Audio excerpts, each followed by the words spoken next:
What would happen if Snoop Dogg joined the Fantastic Four? I don't know, but I do know that the Thing wouldn't be the only one stoned.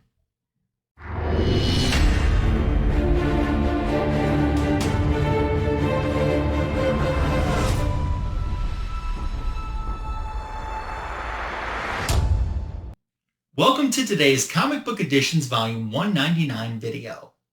I have 4 fantastic comic books and more to share today, and I'm glad that you're here for it. If you summarize that I probably was going to show Fantastic Four comic books in this Comic Book Editions video today, you were correct. That's going to be the bulk of the video. Let's get started. And a great way to get started is issue 102, which was published in 1970 with a John Romita cover. I found this at an LCS for $3. It was in fantastic shape, and there was no way I was going to leave that for $3 just staying in the store.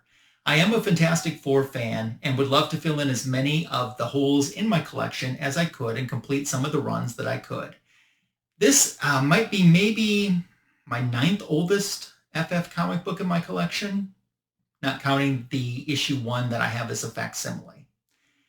Stan Lee wrote the story. Jack Kirby did the artwork. This is significant in the fact that this is Jack Kirby's last Fantastic Four issue that he worked on. He did something like 108 consecutive issues because he did the first 102 issues of the title and then did 6 annuals as well. So this was his final one.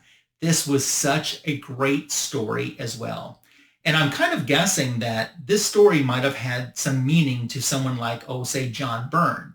Because when John Byrne was working on his X-Men The Hidden Years series, he revealed in issue 12 of X-Men The Hidden Years that Magneto, who makes an appearance in this story, was in the Savage Land. Because we know that Magneto's in some type of jungle location, which I just naturally assume was the Savage Land, but it's not necessarily said in this book.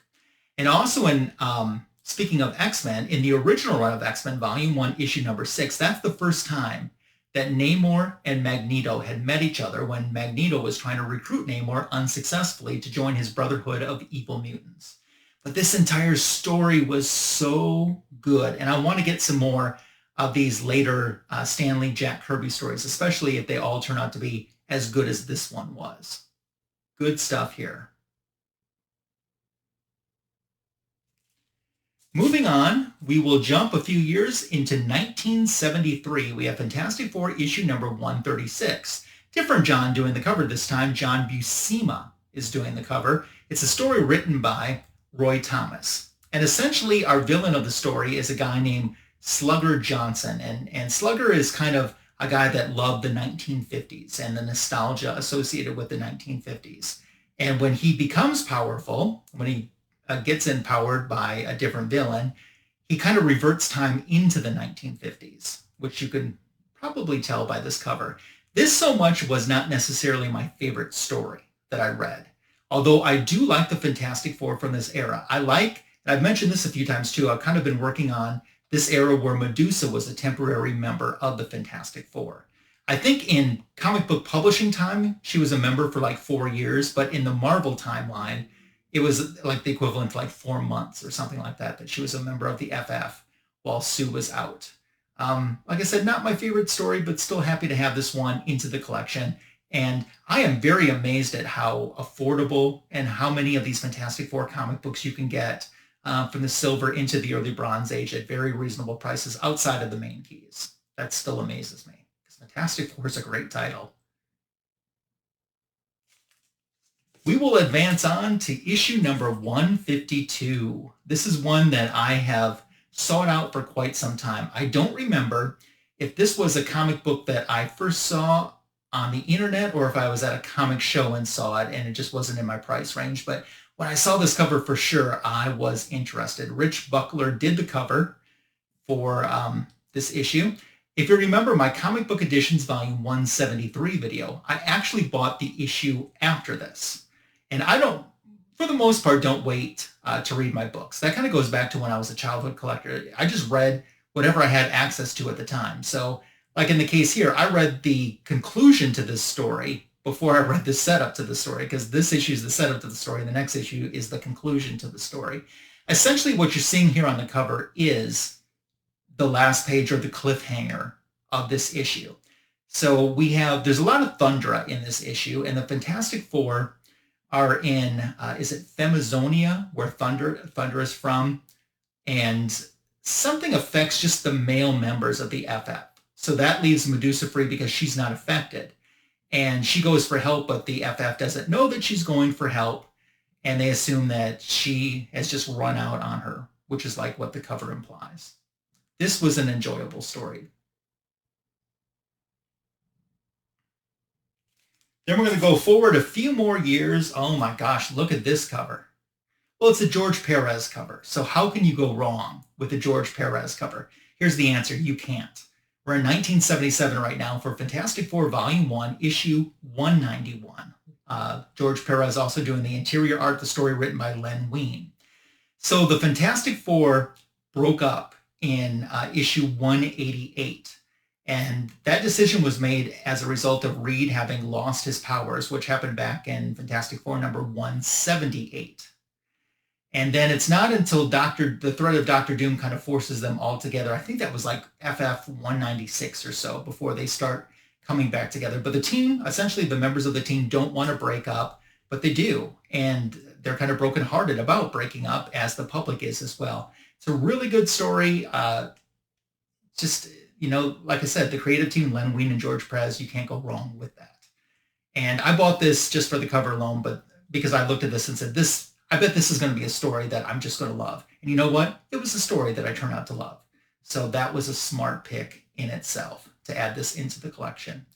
I'm definitely working on, like I said, trying to get more Fantastic Four into the collection. I'm sure that you're going to see some more back issues in future comic book editions videos on my channel coming up. I still have another book to show you, although right now I'm done showing those 4 fantastic ones. I will say, if you're new to my YouTube channel and haven't subscribed yet, I'd love a subscription. Another great way to support this channel is by sharing this video or this channel with someone who isn't subscribed. 1K is my goal. Couldn't do it without you, nor would I want to, but any help that you can give me is appreciated in hitting that goal. The algorithm loves when you give this video a thumbs up, a heart, a like, so make sure to do that. And I love reading your comments. In just a moment, I'll be asking for some of those. Thank you to everyone that regularly comments on my videos. I sincerely appreciate it. I always love it when I get a new comment, too, from someone that necessarily doesn't comment every week. But you that are always consistent, don't stop, because I'm counting on you. You guys put huge smiles on my face. Originally, the more part of this video, 4 fantastic comic books and more, was going to be a Fantastic Four t-shirt. And I ordered a t-shirt, I got it, and I was so disappointed in it. It looked like some of the corner box art from like 1980 or 1981 Fantastic Four comic books. But it was so, I was expecting the screening or the printing on the shirt to be so sharp, and it just looked so fuzzy. And the more I looked at the shirt, you know, I never ended up wearing it. I just wasn't happy with it. So originally that was my plan, to be wearing an FF shirt today. But I got a little bit of Medusa and She-Hulk on this shirt to represent the FF. But originally that was going to be my more part, but I returned the shirt. And maybe someday I'll find a different Fantastic Four shirt, because I think I would enjoy having one into my shirt library. But I did want to show something else, and I did want to make it kind of tie into the Fantastic Four. So how about this, I guess you could kind of call it a spin-off book, Marvel 2-in-1, Volume 1, issue number 39. This was Thing's comic book, where each issue he was teaming up with a different hero. We're in 1978 for this. Ron Wilson doing the cover for this. Roger Sliffer, who I'm not real familiar with, was the writer of this story. This is kind of a continuation from the previous issue. We have the Thing and Vision in this story. And if you look, he kind of gets pretty lost in the cover, but there is Daredevil over here on the cover. Like I said, he kind of does get lost. Daredevil was the guest in the previous issue. So they kind of concluded this story and then made a different superhero the headliner. In this case, the Vision.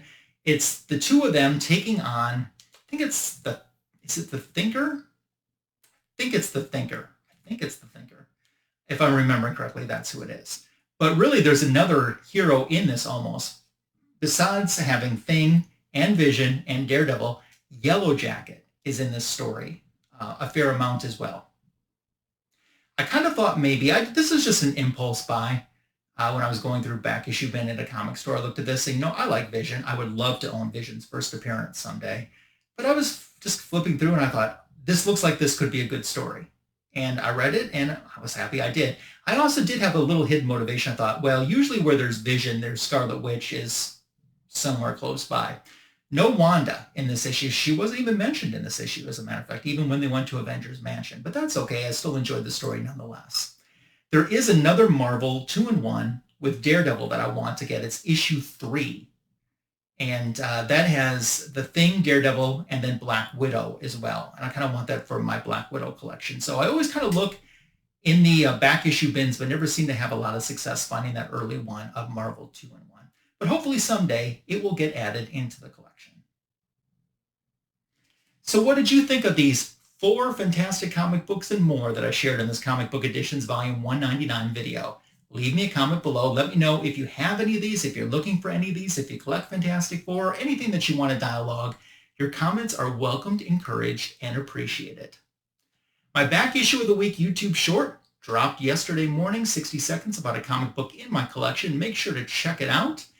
We have Fanboys Live and the Retro Review, the greatest DC Comics show on YouTube, coming up this Sunday night with Comic Food 2814 and Signature King 25th. Sunday night, 8 p.m. Eastern, 7 p.m. Central here on my YouTube channel. Make plans to check that out. It's always great to have you in the live chat if you're able to make it. Comic Book Editions Volume 199 is in the bag. I can't believe we are headed for Comic Book Editions Volume 200. But that's exactly what we're doing. It's next week here on my channel, and I look forward to visiting with you then. Until, be safe, healthy, and happy, and I look forward to visiting with you soon. Take care.